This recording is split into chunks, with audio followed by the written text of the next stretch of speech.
2월 14일에 제가 캐터랙트 수술을 받았는데요. 지금까지 이 왼쪽 눈이 짙은 안개가 낀 것처럼 잘 안 보여서 좀 불편합니다. 그래서 오늘 제가 말씀을 여러분들께 전할 때 좀 여러분이 답답함을 느끼실 수 있을 것 같아서 미리 말씀드립니다. 그리스도인 복 있는 자, 그런 제목으로 오늘 같이 말씀을 나누겠습니다. 우리는 착하고 가난한 흥부와 악하고 부유한 놀부의 이야기를 잘 압니다. 그래서 하나님께서는 흥부는 착하니까 귀히 여기시고 놀부는 악하니까 미워하신다. 그렇게 생각하기 쉽습니다. 그렇죠? 그런데 우리 하나님 앞에서는 흥부나 놀부나 다 똑같은 죄인이며 다 똑같이 지옥 갈 자들입니다. 이것이 성경에 그리고 우리 하나님이 보시는 기준입니다. 로마서 3장 23절에 유명한 구절이 있는 거 여러분 아시지 않습니까? 다 같이 모든 사람이 죄를 범하였음에 하나님의 영광에 이르지 못하더니, 예수님 믿지 않는 모든 사람들은 다 죄인이다. 이게 성경이 이 세상 사람들을 보는 관점입니다. 우리 그리스도인들은 성경을 기준으로 사는 사람들입니다. 자, 이 세상에 우리가 쓰는 말들, 단어들은 그것이 쓰이는 환경과 시대와 사람들에 따라서 그 의미가 또 내용이 전혀 다를 수가 있습니다. 우리가 착하다 하는 말을 한번 생각해 보죠. 학교에서 선생님이 어린 학생을 보고 이 학생은 참 착하다. 그러면 그건 진짜 착한 겁니다. 그런데 조폭 두목이 자기 부하에게 얘는 아주 착해. 그러면 그 사람은 사람을 잘 패거나 뭐 연장을 잘 쓰는 그런 사람을 말합니다. 악랄한 고리대금업자, 사람 등쳐먹는 그런 고리대금업자가 자기 직원을 착하다, 얘는 착해. 그러면 걔는 융통성 없는 바보라는 뜻입니다. 착하다 하는 말이 다 똑같지 않습니다. 이와 같이 이 세상에 쓰이는 단어들이 성경으로 들어오면 그 뜻이 성경적으로 바뀝니다. 예를 들자면 요한복음 1장 1절에 태초에 말씀이 계시니라 그런 말씀 있잖아요. 그 말씀이라고 하는 단어는 헬라 말로 로고스라는 단어입니다. 그것은 언어, 원리, 이성, 준칙 그런 뜻을 가진 그런 단어인데, 그 로고스가 성경에 들어오면 하나님의 말씀, 그렇게 읽어야 해요. 세상의 용법과는 전혀 다릅니다. 이와 같이 세상에서 사용되는 단어들이 성경으로 돌아오면 그 모든 단어의 내용들이 성경적으로 바뀌지 않으면 우리들에게는 혼란이 옵니다. 예를 들어서 다른 예를 들죠. 의, righteousness. 그러면 그 세상에 쓰는 의와 성경에서 쓰는 의는 전혀 다릅니다. 세상에서 말하는 의는 안중근 의사, 이준열사 뭐 그런 사람처럼 인간적으로 볼 때 의로운 것을 말하지만, 성경에서 의 그러면 하나님께서 보시는 의 기준이 하나님이십니다.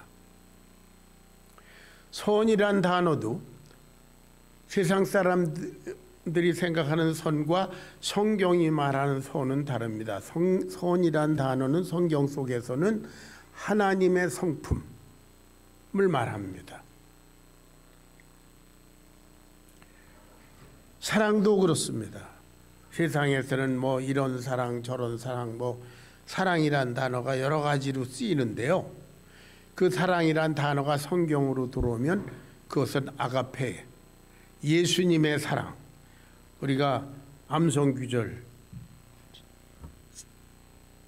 이번 주에 암송귀절처럼 내가 너희를 사랑한 것 같이 너희가 서로 사랑할 때의 그 사랑, 예수님의 사랑을 말합니다. 그러니까 다시 말씀드리지만, 단어가 정리가 안 되면 우리 신앙생활에는 혼선이 옵니다. 우리가 볼 때 예수님 안 믿어도 굉장히 의롭게 보이는 사람이 있는데 저 사람 구원 받을까 안 받을까 뭐 이런 것들, 그걸 말하죠. 특별히 복이라는 개념, 성경에서 복, 세상에서 말하는 복 어떻게 다른가? 모든 세상 사람들이 복을 추구합니다. 그래서 오늘 복에 대해서 생각해 보겠습니다. 장소와 시대와 사람에 상관없이 누구나 자신이 원하는 복을 받기를 위해서 노력합니다. 그런데 복의 내용이 모든 사람들이 다 다릅니다.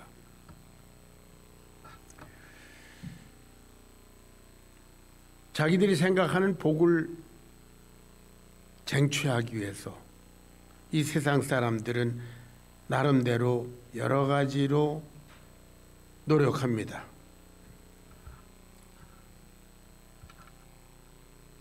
이것을 믿어라, 저것을 믿어라. 그리고 수많은 종교, 철학, 방법, 그런 방법을 동원해서 자기가 원하는 축복을 쟁취하기 위해서 노력합니다. 아무리 잡으려고 해도 잡히지 않는 신기루 같은 것이 세상 사람들이 추구하는 복입니다. 또 설사 자기가 원하는 어떤 복을 잡았다 해도 그것도 잠깐이고 그 다음에는 또 새로운 복을 추구하게 됩니다. 그래서 죽을 때까지 복을 추구하다가 끝내는 얻지 못하고 죽고 마는 것이 인생의 운명입니다. 그런데 창세기 12장 3절을 한번 보면은 하나님께서 복에 대해서 이렇게 말씀하십니다. 다 같이 너를 축복하는, 다 같이 시작. 너를 축복하는 자에게는 내가 복을 내리고 너를 저주하는 자에게는 내가 저주하리니 땅의 모든 족속이 너로 말미암아 복을 얻을 것이니라 하신지라. 하나님께서 아브라함에게 하신 말씀입니다. 너를 축복하는 자에게는 내가 복을 내리고 너를 저주하는 자에게 저주하리니 땅의 모든 족속이 공통적으로 받는 복이 있다. 그것이 무엇일까요? 하나님께서 아브라함을 통해서 땅의 모든 족속이 공통적으로 받는 복은 무엇일까요? 아시는 분?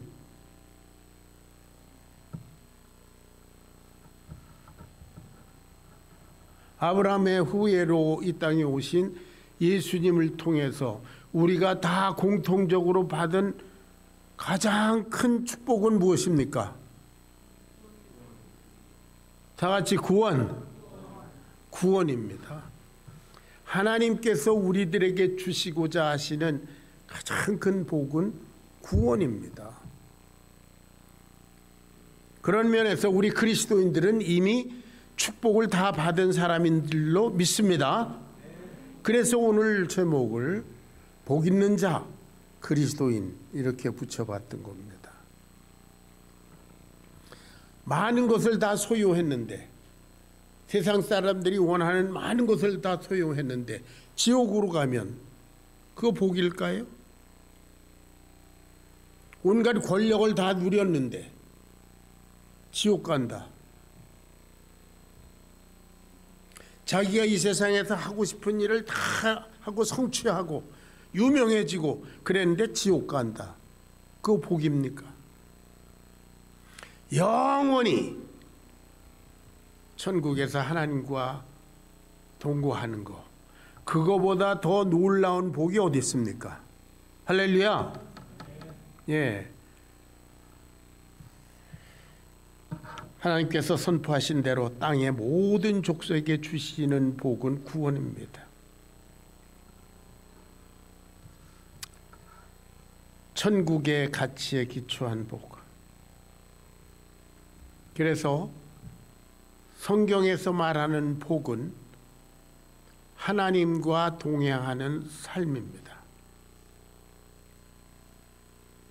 시편 1편을 한번 1편 1장을 1절을 같이 읽어보겠습니다. 다 같이 시작. 복 있는 사람은 악인들의 꾀를 따르지 아니하며 주인들의 길에 서지 아니하며 오만한 자들의 자리에 앉지 아니하고 2절 오직 여호와의 율법을 즐거워하여 그의 율법을 주의 묵상하는 자로다. 복 있는 자, 방금 전에 복에 대해서 얘기했습니다. 복 있는 자, 구원받은 자,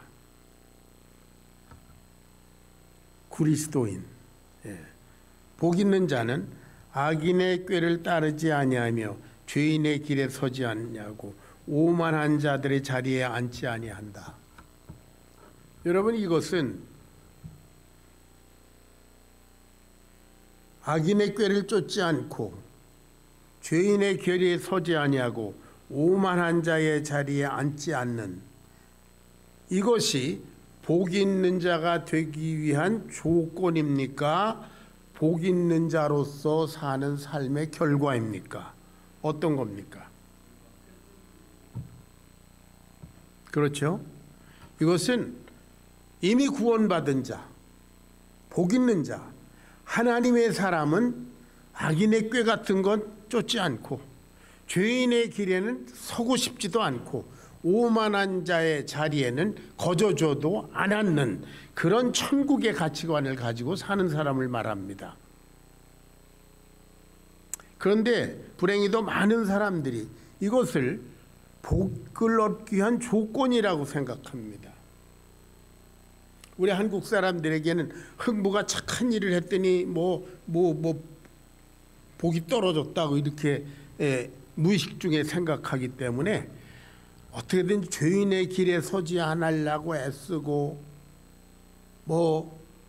악한 꾀를 따르지 않으려고 애쓰고 그리고 교만하지 않고 겸손하려고 애쓰고 그렇게 애쓰면 하나님께서 복 주시지 않겠나, 이렇게 거꾸로 생각하는 경우가 있습니다. 복 있는 사람은 하나님 말씀을 중심으로 사는 인생을 말합니다. 악인, 죄인, 오만한 자, 이것은 마귀를 상징합니다. 마귀를 따르지 않고 하나님의 말씀, 여호와의 말씀을 따르는 것을, 그런 사람을 복 있는 사람이라고 합니다. 자, 오늘날 복 있는 사람은 여호와의 율법, 하나님의 말씀이 육신이 되어 우리 가운데 오신 분이 계십니다. 누구십니까? 예수님. 그러니까 시편 1편에 여호와의 율법을 주야로 묵상하는 그런 사람은 오늘날로 말하면 그 말씀이 육신이 되어 우리 가운데 오신 예수님과 주야로 동거하는 사람을 말합니다. 그래서 성경이 말하는 복이란 하나님과 동행하는 삶입니다.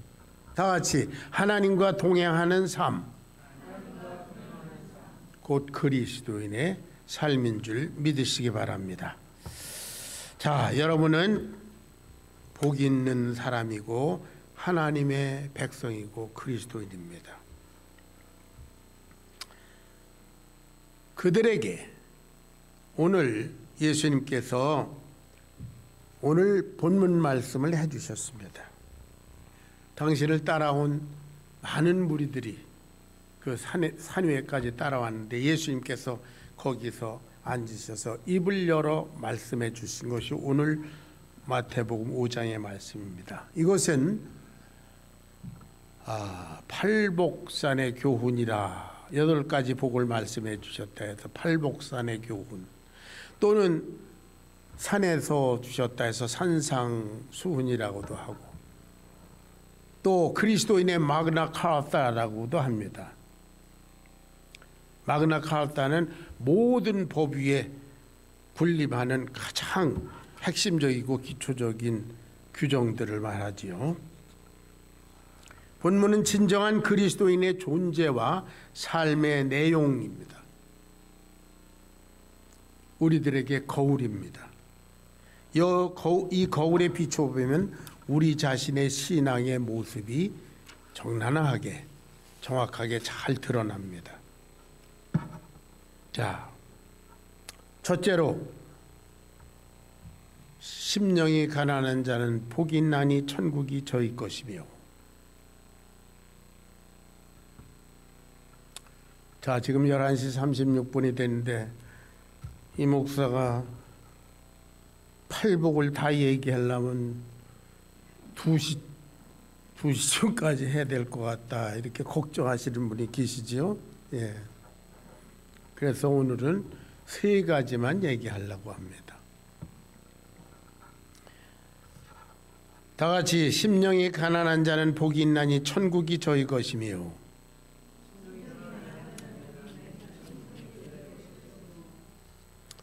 여기에서 가난하다는 것은 갈급하여 간절히 원한다, 뭐 그런 뜻입니다. 그런데 천국을 소유하기 위해서 우리는 어느 정도 가난해야 되는 겁니까? 어느 정도 갈급해야 천국을 소유하게 됩니까? 우리 각자가 갈급한 정도가 다 다를 텐데요. 한 30일 정도 막 간절히 갈급하면 천국을 소유하게 됩니까? 아니면 100일 동안을 그래야 됩니까?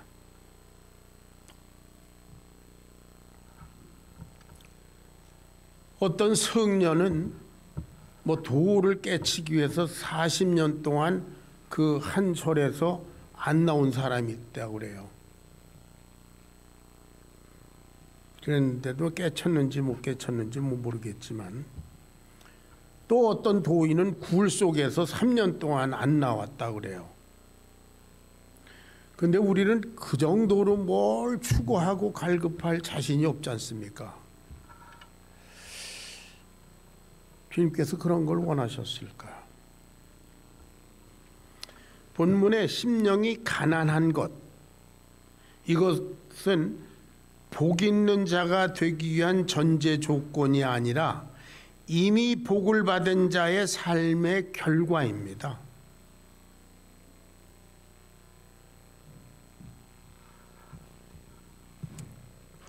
성경이 말하는 복 있는 자는 누구라고 그랬어요? 우리 그리스도인이라고 그랬습니다. 그렇죠? 그리스도를 주로 모신 자는 심령이 가난하고 갈급하게 마련입니다. 과거에는 예수님을 믿기 전에는 심령의 세상에 온갖 것들로 꽉 차 있었습니다. 교만과 죄와 욕심과 극악무도함과 원수 맺는 것과 온갖 죄와 그리고 자기 욕구와 이런 것들로 그 영혼이 꽉 차 있었습니다. 그러나 예수님을 주로 모시고 나니까 그런 것들이 다 무가치해졌어요. 그래서 다 버렸습니다. 그랬더니 어떻게 돼요? 속이 다 비어버렸어요.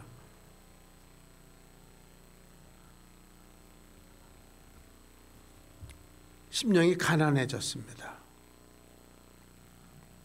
이제 정말 우리가 추구해야 될 것, 하나님의 말씀과 하나님의 사랑과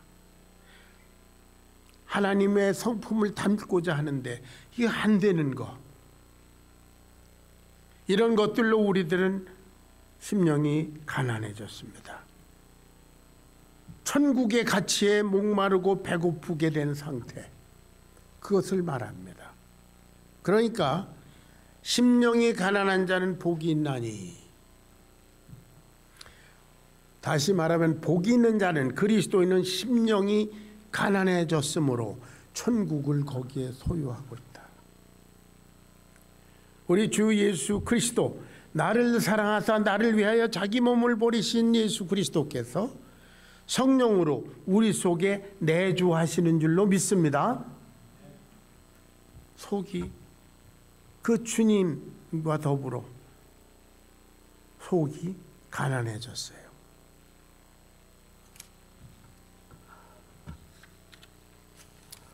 그래서 빌립보서 3장 20절에 보면 오직 우리의 시민권은 하늘에 있는지라 거기로서 구원하는 자 곧 주 예수 그리스도를 기다리노니 그랬어요. 주님 언제 오십니까? 간절하게 기다립니다. 저처럼 나이가 좀 들으니까 더욱 그래요. 주님 마라나타, 주님 언제 오십니까?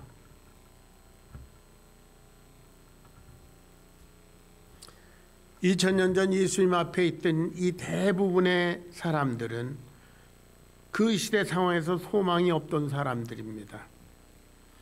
로마 제국의 압제와 그 수탈과 또 그 당시 종교 지도자들의 잘못된 인도와 모든 삶의 환경이 그들에게는 아무 소망을 주지 못하고 있었습니다. 그래서 혹시나 하고 예수님을 찾아왔던 것입니다. 그런데 예수님께서는 아셨습니다. 곧 그들의 영혼이 온갖 원망과 불평과 한탄과 이런 걸로 가득 차 있었습니다. 그것들로 꽉 차버린 상태에 있는 그들, 너희들이 복 있는 자가 되면, 그리스도인이 되면 심령이 가난해진다. 그런 것들이 다 무가치해진다. 그리고 천국을 소유한 자들이 된다. 여러분의 영혼은 어떻습니까?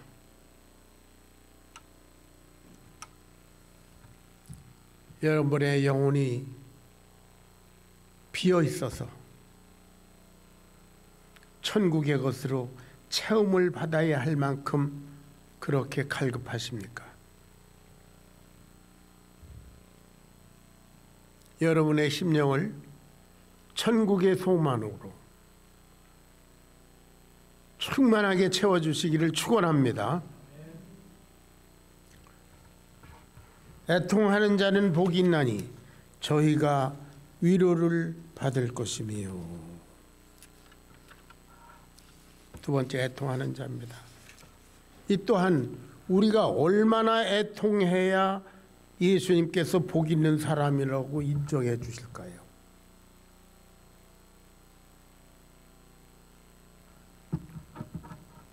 얼마나 애통해야겠습니까? 기도원에 가면 아이고 애통하는 목이 쉬도록 애통하는 사람들 많이 있는데요. 예. 우리가 어느 정도 애통해야 예수님 마음에 들까요? 애통하는 자는 복이 있나니, 이것도 역시 애통하는 것이 복이 있는 사람이 되기 위한 전제 조건이 아니라 복 있는 사람, 즉 그리스도인이 된 결과로 나타나는 현상입니다. 복이 있는 사람, 그리스도인들은 마음에 애통함이 있습니다. 자신의 죄에 대해서, 잃어버린 영혼에 대해서, 아직도 여전히 불의한 자신의 죄성에 대해서, 끝없는 자기의와 교만에 대해서 애통하게 됩니다. 그리스도인의 속엔 성령님께서 역사하시고 가르쳐 주시기 때문에, 감동 주시기 때문에 애통합니다.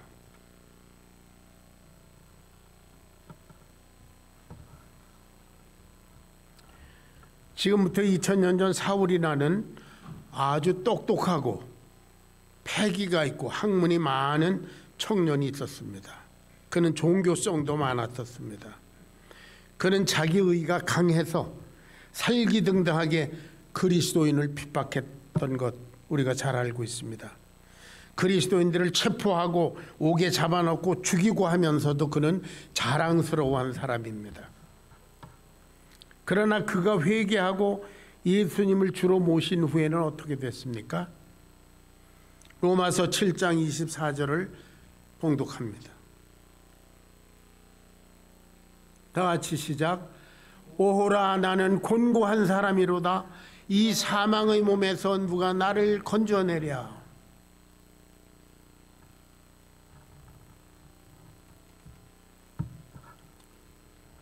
나는 곤고한 사람이로구나. 내가 내 마음으로는 하나님의 법을 섬기되 내 육신으로는 죄의 법을 섬기려노라. 나는 곤고한 자, 난 난파한 자. 애통했습니다. 빌립보서 3장 18절을 읽어보겠습니다. 다 같이 시작.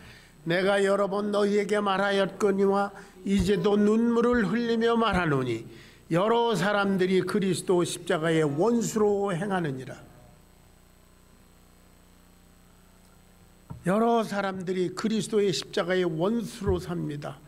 그 멸망을, 그 영원한 멸망의 지옥으로 가는 것을 생각할 때 이 사람은 눈물이 났다고 했습니다.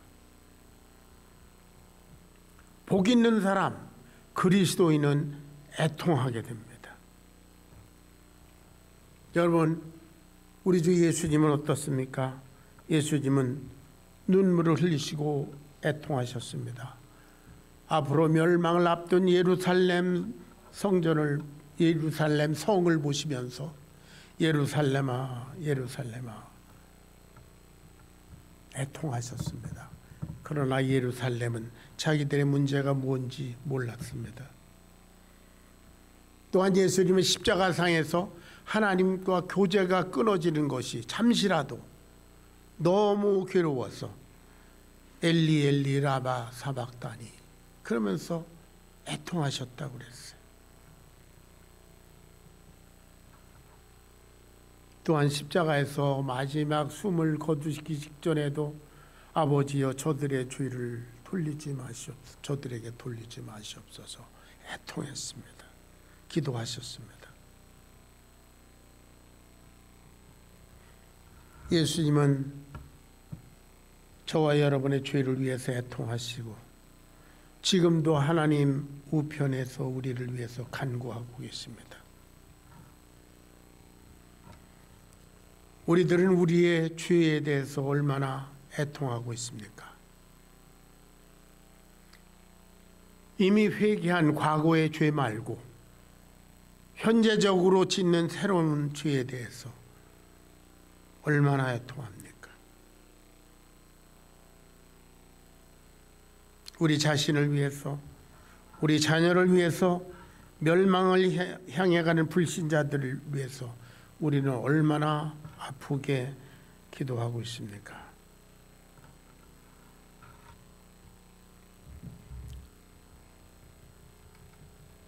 복 있는 자 곧 그리스도인은 애통하게 됩니다.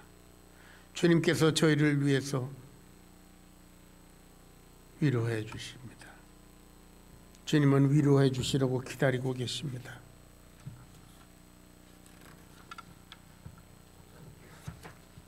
애통하는 자는 복이 있나니 저희가 위로를 받을 것이며. 여러분, 스데반 집사의 마지막 모습을 기억하십니까? 사람들이 돌로 자기를 쳐 죽일 때에 그는 복 있는 사람, 그리스도인이었으므로 그들을 향해서 저주하지 않고 아버지여 저들의 죄를 저들에게 돌리지 마옵소서 간절히 외치면서 죽었습니다.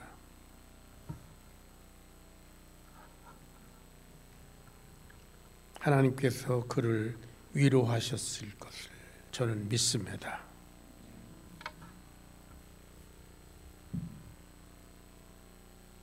예수님은 애통하는 우리들의 그 심령을 위로해 주시기 위해서 그분은 우리 대신 십자가에 피 흘려 주셨습니다. 그 고귀한 피를 결코 헛되게 하지 마시기 바랍니다. 십자가의 은혜가 애통하는 여러분의 심령 속으로 흐르게 되기를 축원합니다.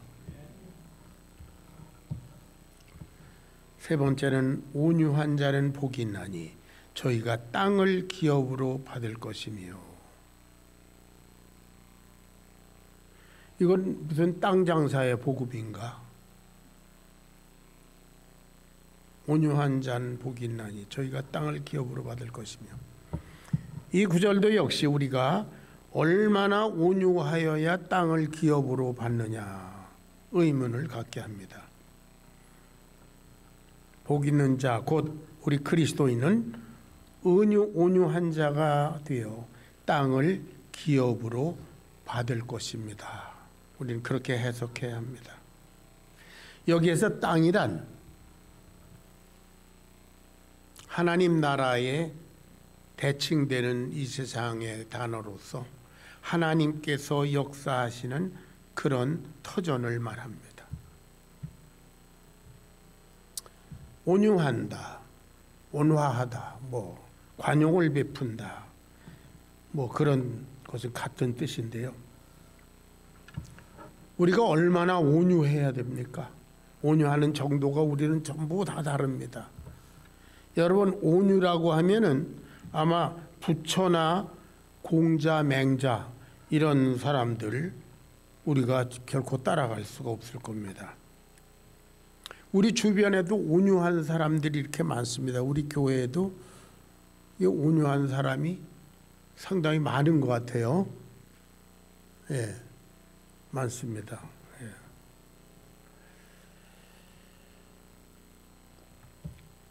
그중에 제 아내도 참 온유한 사람이에요.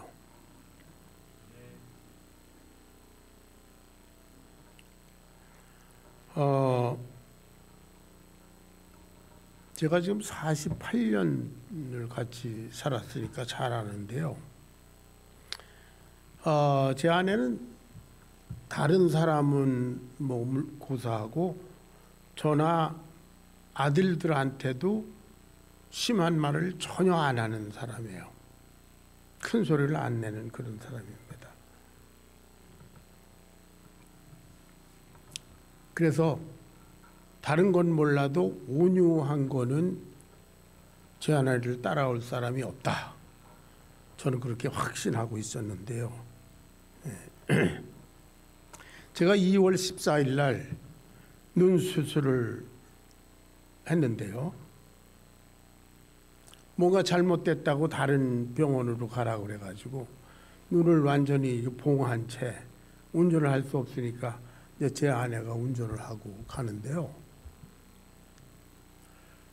좀 제가 보기에 이렇게 저렇게 버벅거리는 것 같아가지고 뭐 레인을 좀 이렇게 잘 지키라고 미리 시그널을 주라고 뭐 이렇게 얘기를 했더니 내가 시그널을 줬는데 귀가 어두워서 안 들리나 봐요. 뭐 퉁명스럽게 이렇게.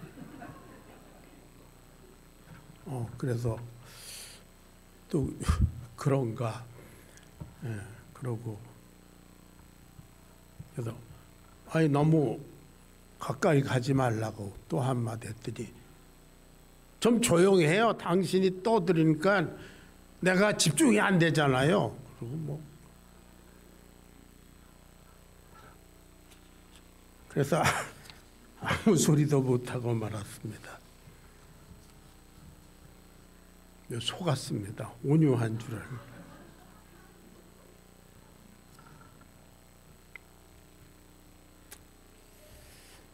자, 온유한 자는 복이 있나니, 여기에 온유하다는 말은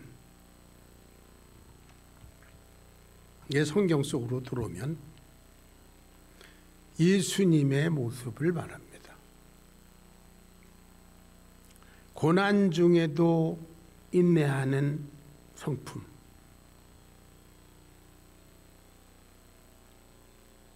예수님이 십자가에 죽으시면서도 그것이 하나님께서 허락하신 것이기 때문에 또 가는 곳마다 수많은 그 말도 안 되는 것들에게 비방과 멸시와 천대를 받으시면서도 그것도 하나님께서 허락하셨다는 믿음으로 인내하고 참으신 아주 그런 성품을 드러내셨습니다. 자, 마태복음 11장 29절을 한번 봉독하겠습니다. 다 같이 시작. 나는 마음이 온유하고 겸손하니 나의 멍에를 메고 내게 배우라. 그리하면 너희 마음이 쉼을 얻으리니. 예수님께서 스스로 나는 마음이 온유하다 그렇게 말씀하셨어요. 온유하다 그런 거는 기준이 부처님도 아니고 뭐 공자 맹장도 아니고 제 아내도 아니고 예수님입니다.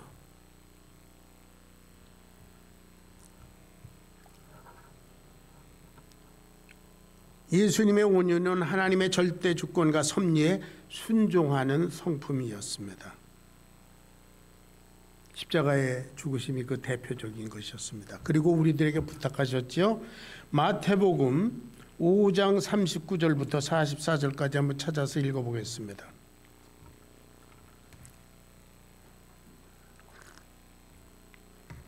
다 같이 시작. 나는 너희에게 이르노니 악한 자를 대적하지 말라.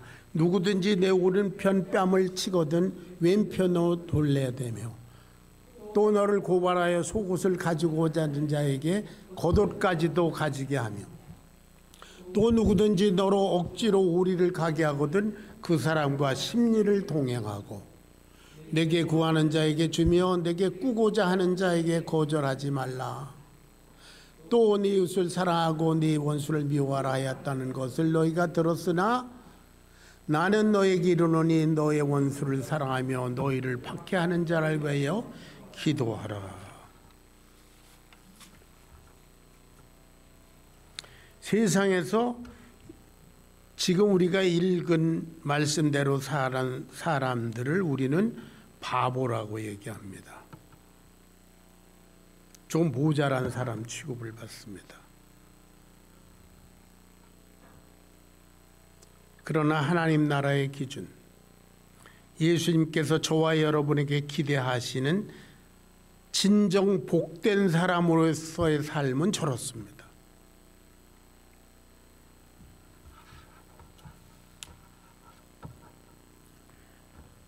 예수님은 당신을 십자가에 못 박고 당신의 옷을 제비 뽑는 자들을 용서해 주시라고 하나님께 기도하셨습니다.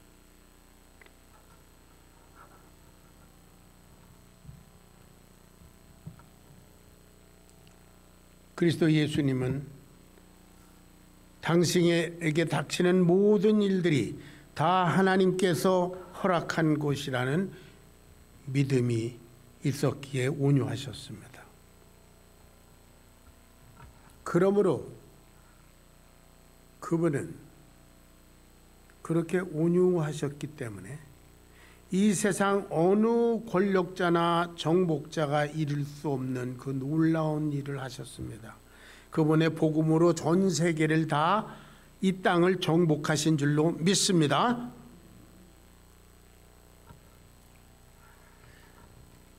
스데반 집사님, 아까 얘기했지만 스데반 집사님과 같이 그리스도를 주로 모신 사람들은 온유합니다. 그리스도의 성품이 그를 지배하기 때문이죠. 스데반 집사의 온유함은 세상 권력을 등에 업고 살기 등등하던 사울을 굴복시켜서 그리스도인이 되게 하였습니다. 죄인 사울은 바울이 되어 유럽 온 땅을 복음으로 정복하고 끝내는 당시 로마 대제국이 복음으로 의해서 정복되는 역사의 단초를 이루고 산화했습니다. 사랑하는 여러분, 우리가 방금 전에 읽은 말씀, 예수님께서 우리들에게 부탁하신 온유함에 대해서 생각해 보십시오. 세상 사람들은 문제가 생기면 서로 고소하고 고발하고 그렇죠. 내 겉옷을 뺏기 위해서 소송하는 자에게 네 속옷도 내주라. 그런데 현대교회는 얼마나 서로 교회 안에서 서로 소송질합니까? 온유하지 않습니다. 거기에 그리스도께서 주인이 되시고 머리가 되신지 의문스럽습니다. 서두에 제가 말씀드렸습니다. 산상수훈은 우리들의 신앙의 거울이라고요.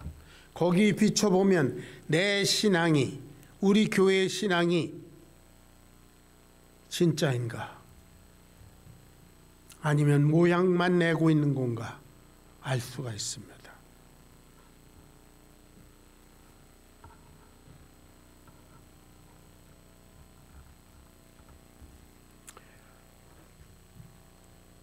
저는 여러분이 보시는 대로, 이 생긴 대로 고약하고 참을성이 없고 성미가 급하고 말이 많고 교만하고 실수투성이인 야생마 같은 그런 죄인이었습니다. 그리스도 예수를 주님으로 믿고 주님의 온유함이 저를 지배하면서 길들여진 말처럼 주님의 복음 사역에 헌신하게 되었습니다.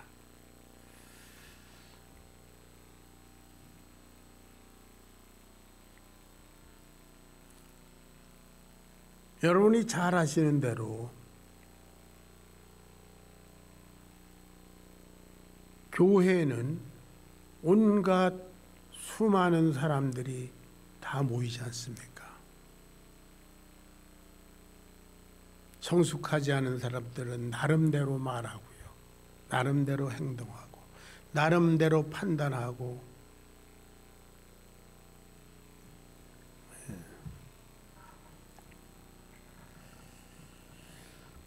그 모든 것들을 다 겪으면서 별별 사람들에게 멸시도 받으면서, 그런데 크게 분개하지 않는 저 자신을 발견했습니다.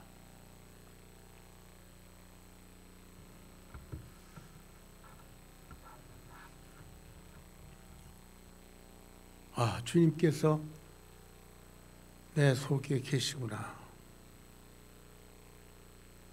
이 부족하고 악한 죄인이 조금이라도 주님의 온유하심을 닮아가려고 몸부림치는 결과인가 보다.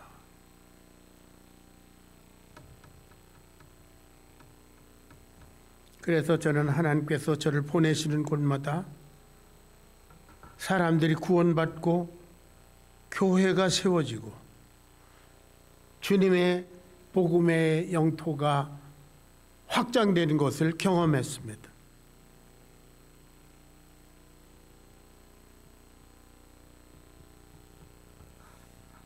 사랑하는 여러분, 온유한 자는 복이 있나니 복 있는 자 그리스도인은 온유하게 마련입니다. 아멘.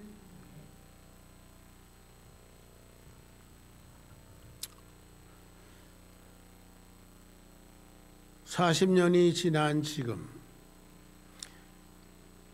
과거의 저 자신과 비교해 생각해 보면은 이제는 제가 넋이 반쯤은 나간 사람 같이 보입니다. 그래서 참 감사합니다.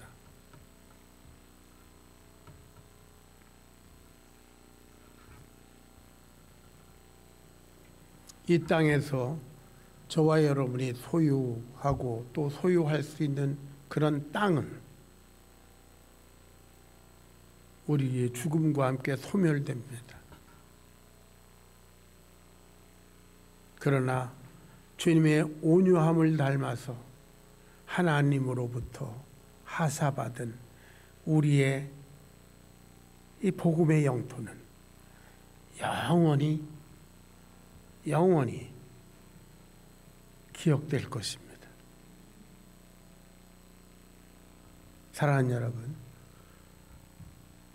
우리들은 복 있는 자들입니다. 우리들은 그리스도의 사람들인 줄로 믿습니다. 기도하겠습니다. 수많은 인생들 가운데 하필이면 저희들을 골라 선별하셔서 복 있는 자요 그리스도의 사람으로 세우신 우리 하나님의 은혜와 능력을 찬양합니다. 주님 감사합니다. 주님 중심으로 주님과 동행하면서 주님께서 저희들에게 분부하신 모든 것을 온전히 다 이루고 주님을 배우기를 소원합니다. 예수님의 귀하신 이름 받들어 간절히 기도하옵나이다. 아멘.